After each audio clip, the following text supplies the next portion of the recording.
Hi everyone, we are going to continue reading The Dark Forest. This is chapter 2, and it's called The Dark Forest.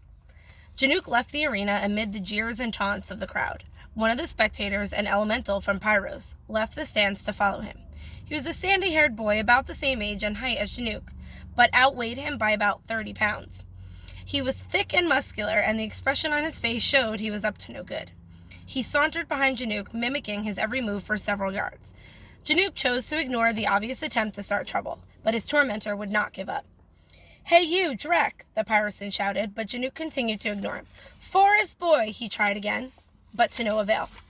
The teen glanced around thoughtfully and then picked up a long stick. He ran up behind Janook and jumped onto his back, wrapping his legs tightly around Janook's midsection.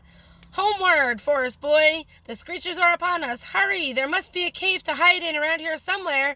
he yelled mockingly and whipped Janook on the rear end. He flapped his arms and screeched annoyingly. Acting on raw instinct, Janook leaned forward, flipped the boy off his back, and sat on him, pinning him to the ground.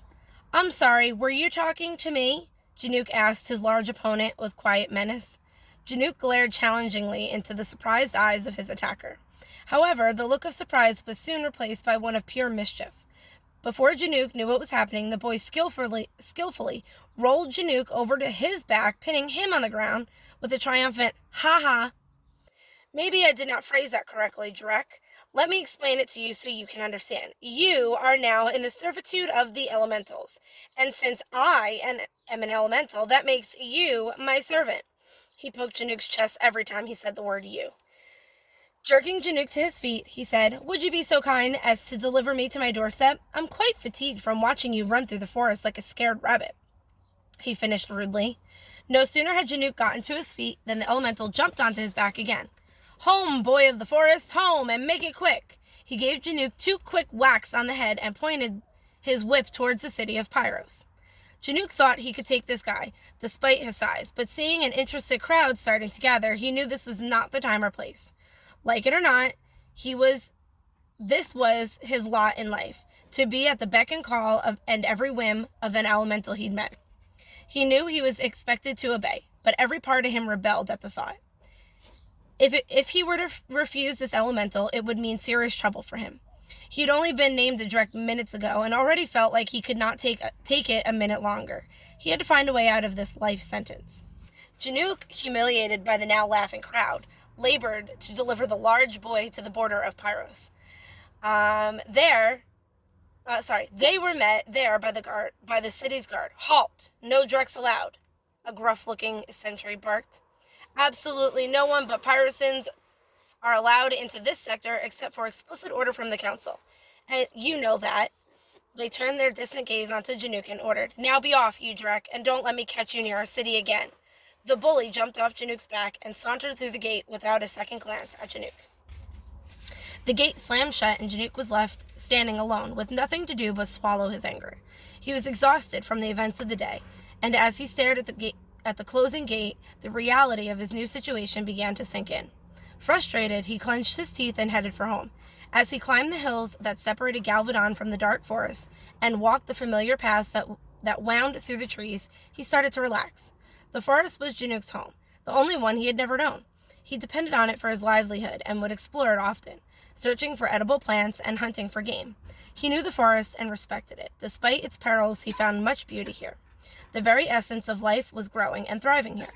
Undisturbed beauty surrounded him. Sauntered wildflowers, berry bushes, colorful shrubbery covered the forest floor. He appreciated it for what it was. He belonged here. That unexpected detour to Pyros had taken time, and the sun had now set.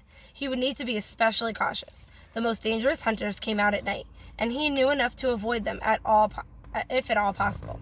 He knew that his uncle would tell him he should not travel in the forest after dark, and that he should have camped outside the forest until morning, but he needed to be in the comfort of his own room tonight. After all that he had been through today, he was not going to let a Pyrosan keep him from the one comfort he had left in his life. The familiarity of home. He quickened his pace but remained alert, moving as carefully and soundlessly as possible. The chirping of insects and hum of forest life echoed all around him. The sweet smell of rich earth drifted up and covered him like a soothing blanket. The black soil was soft beneath his feet and allowed him to move silently. Colossal trees, hundreds of years old, seemed to reach endlessly up into the sky above him. Like outstretched arms, their limbs interlocked, enveloping all life beneath it. Janook felt as if he were entering another world, his world. Dense foliage covered the forest floor, making visibility difficult. But Janook did not rely on what he could or could not see. Every sense was alert and watchful. Scattered boulders provided further cover for anything that wished to remain hidden. The sun was long past the horizon. Darkness would come quickly now. As he cautiously worked his way down the path, he sensed something. In one quick movement, Janook was off the path and behind a tree. He looked carefully around in the fading light and strained his ears for the slightest sound. He didn't see or hear anything out of the ordinary, but he still hesitated. A curious dragonfly chose this moment to observe Janook. The insect was well named for what in actuality was a miniature flying dragon, about the size of Janook's thumb. But instead of 4 legs, it had 6. Although it was more annoying than dangerous, it was fully equipped, fire-breathing, with claws and all. Janook tried to ignore the bug and remain focused on the danger that he knew was near. Wings buzzed in the high whine. The dragonfly darted it this way and that way around Janook's head. Knowing better than to swat at the fiery insect, which would only enrage it, Janook attempted to maneuver to a new position. But the dragonfly persisted in its attack and dive-bombed Janook's ear. For any other person, this would have triggered an automatic jerk reflex, but Janook was not an ordinary person. Certain he was being tracked by something more dangerous than a bug, Janook chose to risk a singeing from the dragonfly rather than give away his position. He slowly raised his hand to his ear and expertly captured the bug. Ignoring the painful bursts of flame shooting into his palm, he slipped the dragonfly into a well-seasoned, fireproof pouch that hung from his belt, and tightly clenched the leather drawstrings. After waiting for several minutes, he scanned the trail for anything out of the ordinary. Satisfied that there was no immediate danger, he cautiously returned to the path, senses alert. Several pairs of unseen eyes followed his every move.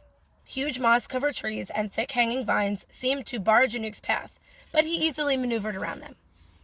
Janook knew this forest like the back of his hand. He came to an enormous boulder that blocked the trail. This old rock reminded him of his father. He paused and ran his hand over its rough surface, allowing the memories it represented to come flooding back as he continued down the path. Once Lundor had blindfolded Janook and led him deep into the forest to test Janook's sense of direction. Then his father had removed the blindfold and told him to find his way home as he disappeared into the trees. Janook had known his father would not allow him to get lost, but at the same time, the race was on. He and his father had done this kind of thing before, and his father had always made it home first. Well, not this time, he had thought to himself. He had felt that he had finally knew enough to beat him home. Having calculated his location by the position of the sun, Janook sped through the trees until he had come upon a boulder, where he had decided to try to find a shortcut home. He had climbed over the boulder and raced through the brush, arriving home fairly quickly, but had it been quick enough? Creeping through the trees, he had scouted for his father, but there had been no sign of him. Janook had propped himself up on the base of the nearest tree and feigned sleep. When his father had arrived a few minutes later, Lundor had laughed out loud. "Been here a while, huh?" He had grinned as Janook sat up, rubbing the pretend sleep from his eyes. His father clapped him heartily on the back and said, "You, Janook, are a force to be reckoned with. Now come over here and tell your father how you got home so quickly." Smiling at the memory, his heart ached. He missed his father deeply. The smallest rustling of bush jerked Janook back to the present. His eyes panned the surrounding trees and underbrush. He listened intently. Minutes passed. Nothing. He knew better than to trust only his eyes and ears. From within the canopy above, a grumlot followed closely behind Janook. It had been 3 days since it had eaten. The grumlot, a tangled mass of claws, could not see its prey but could only smell it. The stout, drooling beast had keen sense of smell to compensate for its poor eyesight. It raised its snout and sniffed the air. By the smell of it, a nice-sized human was moving quickly on the trail below. Humans were usually too smart to travel at night. A stupid human? That was a rare find. It smacked its lipless mouth greedily, its yellow teeth clinking with anticipation. The grumlot's beady eyes bulged as it strained to see the size of its next meal. The grumlot was just one of a large horde that watched Janook's every move. Janook could see that he was being watched. The path in front of him would go through a cluster. The path in front of him wound through a cluster of trees that looked innocent enough, and thought he could not see the eager horde. He felt uneasy about entering that knot of trees. This path was one he had taken many times before, but this time his instincts told him to go another way. He had learned to trust his feelings, so despite the desire to get home quickly, he veered off the path. The grumlot, tracking Janook, checked its speed and smelled the breeze once more. The human had suddenly changed its course. It was no longer following the path. This changed everything. It would not have the help of the horde that was waiting in the trees just ahead. It would have to hunt him alone. The ravenous grumlot jumped from limb to limb, not wanting to lose this rare treat. The others would just have to find their own human. In the distance, Janook could see the soft glow of the firelight of several direct dwellings winking through the trees. He was nearing home. The houses lay scattered throughout the forest, secluded from one another. They were mostly made out of mud and stones and were sturdily built to protect them from the dangers of the forest. The Drek as a whole kept to the forest, but not as a cohesive group. The council had forbid them to interact with one another. The spies of the Karakin were always watching and ensuring his commands were followed. For this reason, each of the Drek had to know how to survive in the forest, which most of them did very well, but still only the strong survived here. The forest went suddenly quiet. Janook could hear something in the trees above him. He stepped off the trail and concealed himself behind a mass of thick vines so he could better observe what had been stilled the creatures of the forest. He took his slingshot out of the loop at his waist and packed a small stone. There was a sudden wild fluttering of wings, and a dozen birds exploded out of a nearby bush. A fox emerged with a big bird in its mouth. Upon seeing Janook, it retreated back into the bush. Distracted by the fox, Janook did not hear the grumlot creeping through the treetops until it was nearly upon him. It leapt from the branches towards Janook. Warned by an inner sense, Janook took 2 quick steps to the side, with incredible speed and skill, and pivoted while simultaneously loading his slingshot. After 3 quick rotations, he let fly the small stone, nailing the grumlot in the chest. The creature yelped and hit the ground with a thud. More angered than hurt, it growled and eyed Janook hungrily. Janook was worried. He had only encountered a grumlot once before, and that was more than enough. The grumlot was covered in long, dirty hair and stood on 2 feet, but ran on 4. Grumlots were quick and brutal, and were used to getting what they wanted. The odds were not in Janook's favor. The hairy beast was shorter than Janook, but solid. Its sharp teeth and claws were lethal. If Janook could just make it to the lake beside his home, he would be safe. Grumlots hated water. He inched slowly backward, and the beast moved forward. His house was less than a mile away, but that was too far. Janook was a fast runner, but grumlots were faster. This creature was hungry and had a wild look in his eyes. Janook reached for his razor-sharp hunting knife. The handle was smooth and felt comfortable in his hand as he carefully removed it from his shoulder scabbard. He was a skilled fighter. His father had made sure of that. Though he might not be able to fight off the grumlot, he would surely sustain serious injuries. Janook did not like the situation at all. 2 more grumlots unexpectedly dropped down from the trees. Janook might manage to fight off 1, but 3, he's going to have to make a run for it. The creatures growled and snorted aggressively, gnashing their teeth. Janook knew he was in trouble. Suddenly, a dark figure swung through the trees toward the grumlot, knocking them to the ground in a tangled heap. Janook recognized his Uncle Rendon as he sprang to Janook's side. "What did I tell you about traveling at night?" Without waiting for a response, he grabbed Janook's arm, and the pair took off in a dead run. "I clearly told you to camp outside the forest if it got dark," yelled Rendon, looking over his shoulder at the grumlots as they were scrambling to get to their feet.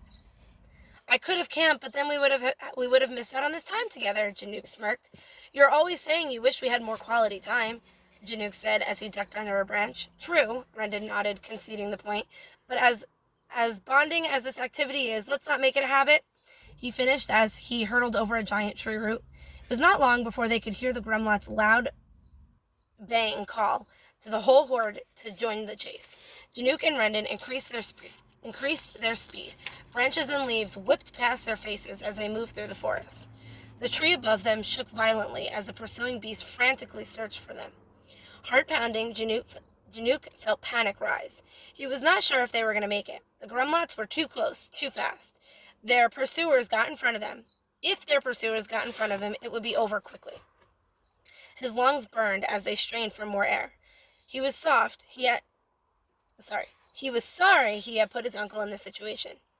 If we could just make it to the water, Janook, Rendon huffed, and just give it everything you have. Seeing the outline of their home and the dark water surrounding it, Janook felt a ray of hope. He and Rendon ran faster than ever before.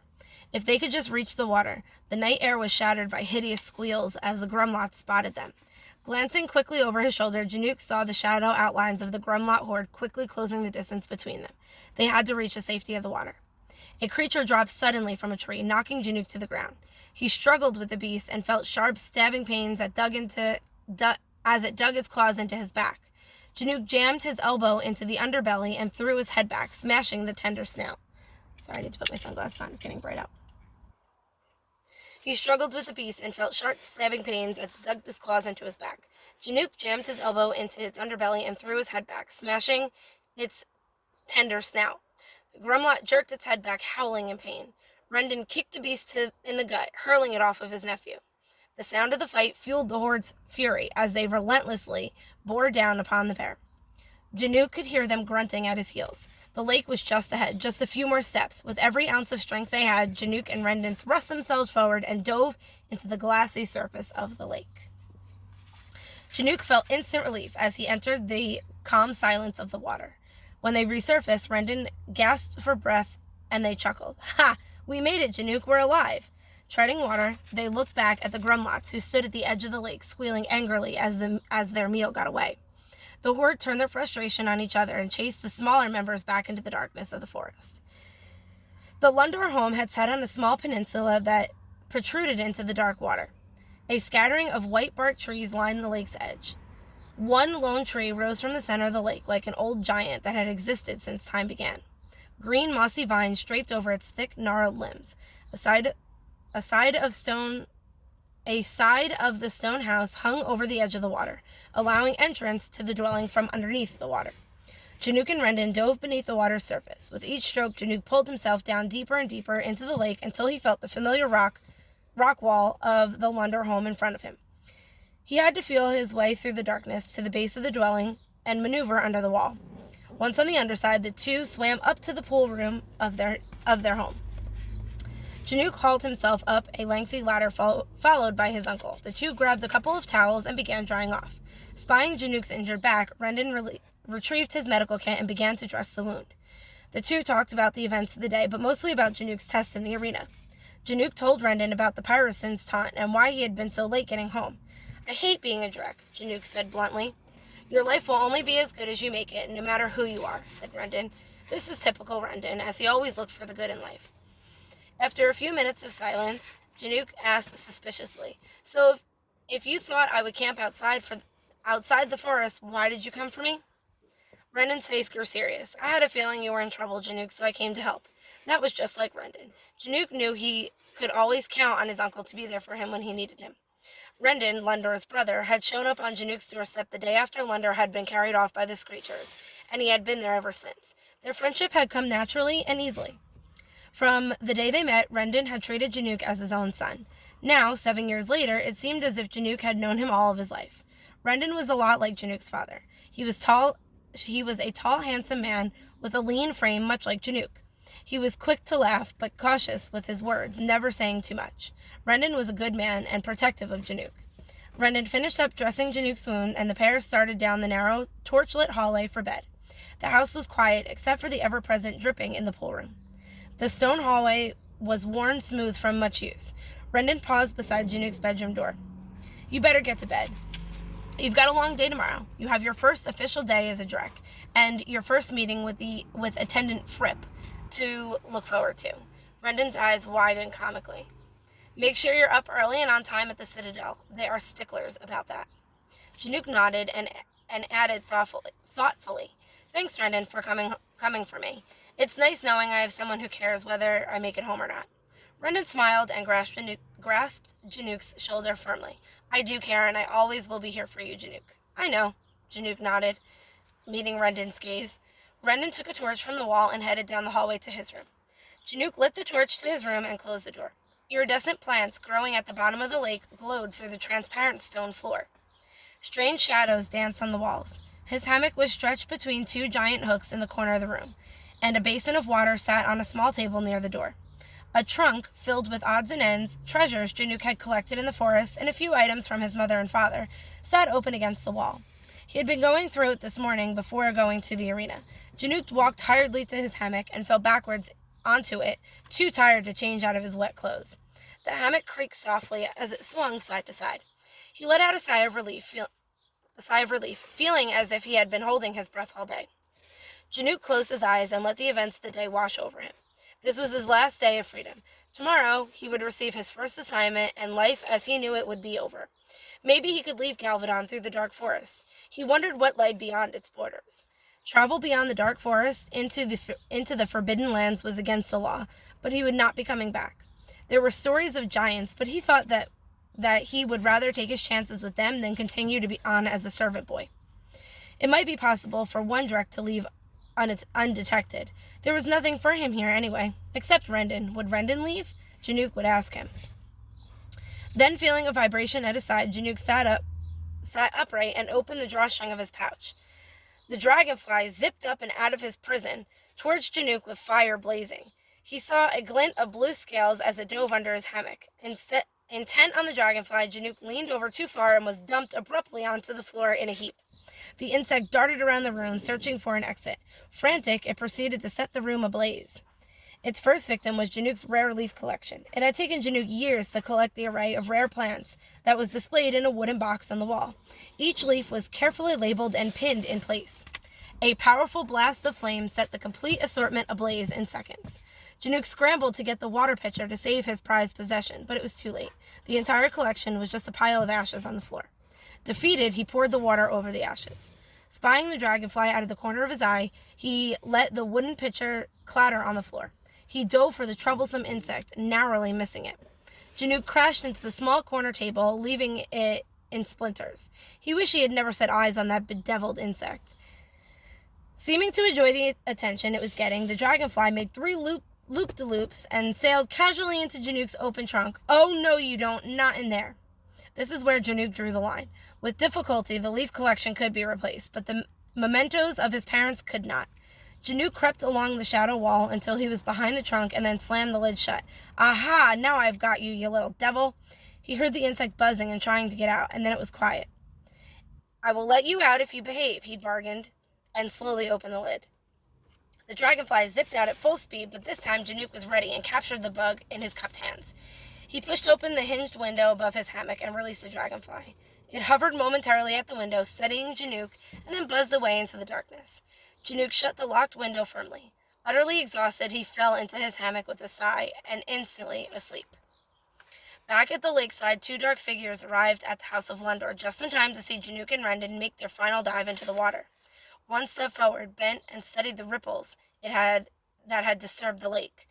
A gloved hand reached out from beneath a cloak and stroked the lake's surface until it was again calm. When Janook did not resurface, the Karakin elite faded back into the depths of the dark forest to wait until he did. And that is the end of Chapter 2.